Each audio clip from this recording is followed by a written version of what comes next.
बचपन में हम द जेटसन्स जैसे कार्टून्स या हॉलीवुड की साइंस फिक्शन फिल्में देखकर सोचते थे कि काश एक दिन हमारे पास उड़ने वाली गाड़ियां होंगी, रोबोट्स हमारे घर का काम करेंगे और हम वीडियो कॉल पर दुनिया के किसी भी कोने में बात कर सकेंगे। लेकिन जरा रुकिए, अपने जेब से अपना स्मार्टफोन निकालिए। आज आपके हाथ में जो डिवाइस है उसमें अपोलो 11 मिशन से लाखों गुना ज्यादा कंप्यूटिंग पावर है। आज हम उस दौर में हैं जहां इंसान नहीं, मशीनें पेंटिंग बना रही हैं, रोबोट्स को नागरिकता मिल रही है और हम दिमाग से कंप्यूटर कंट्रोल कर रहे हैं। सवाल ये नहीं है कि भविष्य कब आएगा, सवाल ये है कि क्या हम अनजाने में ही सही लेकिन भविष्य में जीना शुरू कर चुके हैं। Have we started living in the future? आज के वीडियो में हम 3 ऐसे सबूतों को देखेंगे जो साबित करते हैं कि 2050 का इंतजार करने की जरूरत नहीं है। Future is already here. चलिए समझते हैं। सबसे पहला और सबसे बड़ा सबूत, आर्टिफिशियल इंटेलिजेंस। सिर्फ 5 साल पीछे जाइए।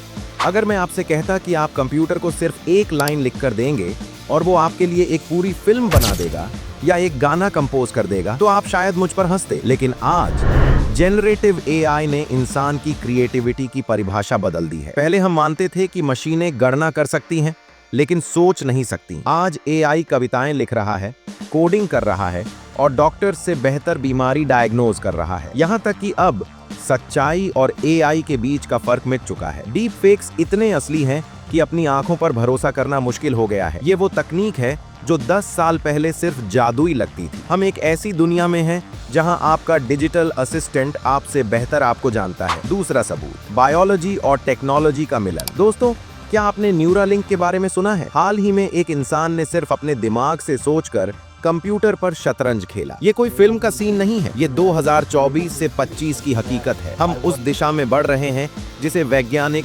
ट्रांसह्यूमनिज्म कहते हैं, यानी अपनी शारीरिक सीमाओं को टेक्नोलॉजी के जरिए पार करना। आज स्मार्ट वॉच आपकी हार्ट बीट मॉनिटर कर रही है, कल नैनोबॉट्स आपके खून में दौड़कर कैंसर सेल्स को मारेंगे। हम अब सिर्फ ह्यूमन नहीं रहे, हम तकनीकी रूप से साइबॉर्ग्स बनने की शुरुआती स्टेज में हैं। हमारा फोन जो 24 घंटे हमारे हाथ में रहता है वो असल में हमारे शरीर का ही एक एक्सटेंशन बन चुका है। और तीसरा सबसे बड़ा बदलाव, वर्चुअल रियलिटी और augmented reality. Apple vision pro जैसी डिवाइसेस ने स्क्रीन को खत्म कर दिया है। अब आपके कमरे की हवा में ही स्क्रीन तैर रही है। रेडी प्लेयर वन एक मूवी जैसा कॉन्सेप्ट अब सच हो रहा है। लेकिन यहाँ एक डरावना सवाल भी है। जैसे जैसे डिजिटल दुनिया ज्यादा रियल होती जा रही है, हम अपनी असली दुनिया से कटते जा रहे हैं। ब्लैक मिरर सीरीज का वो एपिसोड याद है जहां लोग रेटिंग्स के लिए जीते हैं? सोशल मीडिया एल्गोरिदम आज ठीक वही कर रहे हैं। भविष्य की टेक्नोलॉजी तो आ गई, लेकिन क्या हमारा दिमाग इतनी तेजी से बदलते माहौल के लिए तैयार है? तो दोस्तों, जवाब साफ है, हाँ।